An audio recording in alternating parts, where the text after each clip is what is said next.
અમદાવાદ મિત્ર ન્યૂઝની ટોપ 10 ખબરોમાં આપનું હાર્દિક સ્વાગત છે।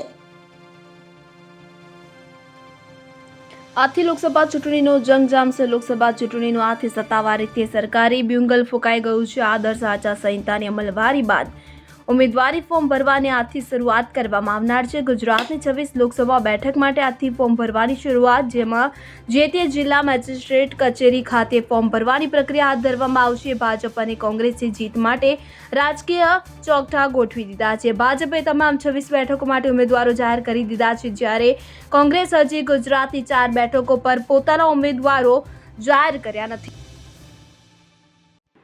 રાજકીય પાર્ટીના નામે ડોનેશન ઉઘરાવાયું। નેશનલ કોંગ્રેસ પાર્ટીના નામે આરોપી આમિર શેખ લોકો પાસેથી ઓનલાઈન ફંડ મેળવતો હતો। આરોપીએ સોશિયલ મીડિયામાં વિવિધ જાહેરાતો કરી રાજકીય પક્ષના નામે ફંડ ઉઘરાવ્યું હતું। ફંડ મેળવ્યા બાદ આરોપી લોકોને નકલી રિસિપ્ટ પણ આપતો હતો।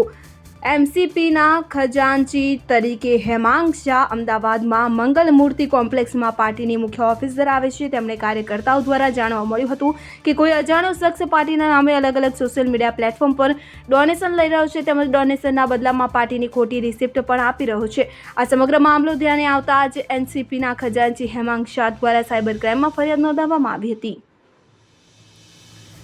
વીજળીના કડાકા સાથે વરસાદની આગાહી હવામાન વિભાગ દ્વારા આગાહી કરવામાં આવી છે।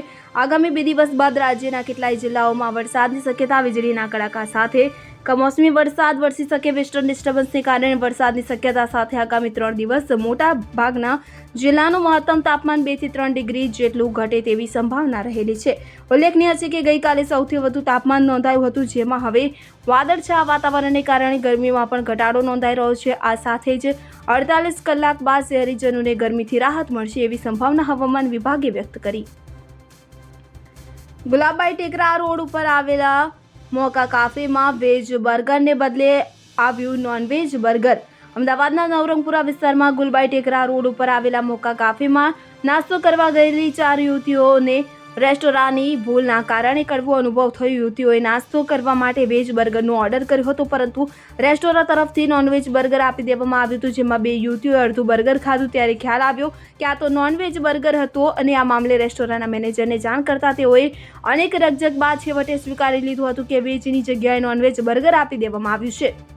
આ મામલે મ્યુનિસિપલ કોર્પોરેશનમાં ફૂડ વિભાગમાં ફરિયાદ કરતા તેઓએ માત્ર ₹5000નો દંડ ફટકાર્યો હતો।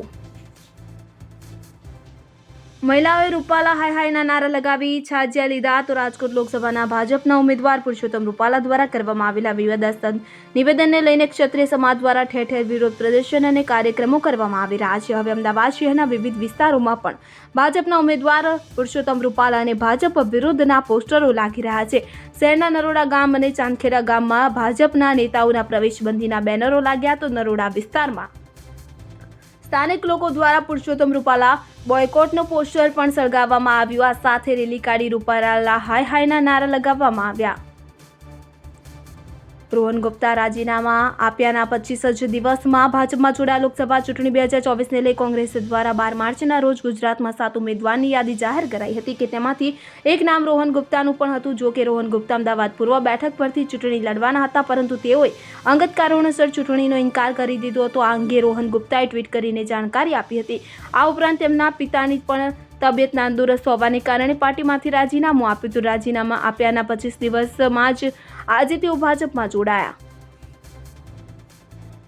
ગરફોડ ચોરીનો ભેદ ઉકેલાયો। ક્રાઇમ બ્રાન્ચને મિલકત સંબંધી ગુનાઓ શોધી કાઢવા માટે સૂચના આપવામાં આવી છે। આ પ્રકારના ગુનાઓ ઉકેલવા માટે ક્રાઇમ બ્રાન્ચની ટીમ પેટ્રોલિંગમાં હતી।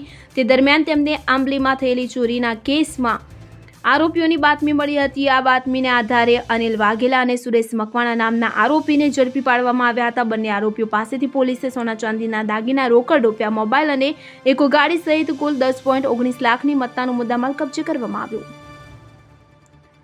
બાવળા પોલીસે લૂંટ કરનાર 2 લૂંટારુઓને 2 મોબાઈલ સાથે રંગે હાથ ઝડપી લીધા। બાવળા શહેર અને તાલુકામાં મોબાઈલ લૂંટ અને ચોરીના બનાવો વધી રહ્યા છે, જેથી આ લૂંટારૂ ગેંગને ઝડપી લેવા માટે પોલીસને નાકે દમ આવી ગયો છે, અને છતાં બનાવો વધી રહ્યા છે, જેથી ઇન્ચાર્જ જિલ્લા પોલીસ વડા હિમાંશુ વર્મા અને ધોળકા નાયબ પોલીસ અધિક્ષક પ્રકાશ પ્રજાપતિએ બાવળા પોલીસમાં નોંધાયેલા મોબાઈલ લૂંટના ગુનાના લૂંટારુઓને પકડી પાડવા બાવળા પોલીસને કડક સૂચના આપી હતી। સાણંદના મોડાસર પાસે રોડ પર ઘાસના પૂળિયા ભરીને જતી ટ્રકમાં આગ. સાણંદના મોડાસર ગામ પાસે રોડ ઉપર એક ટ્રકમાં ઘાસના પૂળિયા ભરીને સાણંદ જઈ રહી હતી. તે દરમિયાન રાજસ્થાન તરફ જતી હતી. તે દરમિયાન રોડ ઉપરથી પસાર થઈ વીજ લાઇનના બાર સાથે ટ્રકમાં ભરેલ ઘાસના પૂળિયા અડી જતા આગ ભભૂકી કે જેને લઈને સાણંદ બાવડા હાઈવે પર ટ્રાફિક જામ થયો હતો. ટ્રક ચાલક શંભુસિંહ રાજપીપળા ખાતેથી ટ્રકમાં ઘાસચારો ભરી રાજસ્થાનના જયપુર જવા નીકળ્યો ત્યારે સાણંદના મોડાસર પાસે આગ લાગી અને આગની ઘટનામાં કોઈ જાનહાની ન થતાં લોકોએ રાહતનો શ્વાસ લીધો હતો. બોપલમાંથી 642 દારૂની બોટલ અને 289 બિયરના ટીન કબજે. તો લોકસભાની ચૂંટણી ટાણે જ અમદાવાદમાંથી વિદેશી દારૂનો જથ્થો મળી આવ્યો છે. શહેરના બોપલ વિસ્તારમાં રહેતા બુટલેગરના મકાનમાંથી પોલીસે વિદેશી દારૂની 642 બોટલ અને બિયરના 289 ટી ઝડપી પાડ્યા છે. પોલીસે દરોડા દરમિયાન દારૂ અને બિયર સહિત કુલ 6.72 લાખનો મુદ્દામાલ કબજે કર્યો છે. અહેમદાબાદ મિત્ર ન્યૂઝની યુટ્યુબ ચેનલને સબસ્ક્રાઇબ કરો અને બેલ આઇકોન જરૂરથી દબાવો જેથી દરેક મહત્વના વિડીયોની નોટિફિકેશન તમને મળતા રહેશે.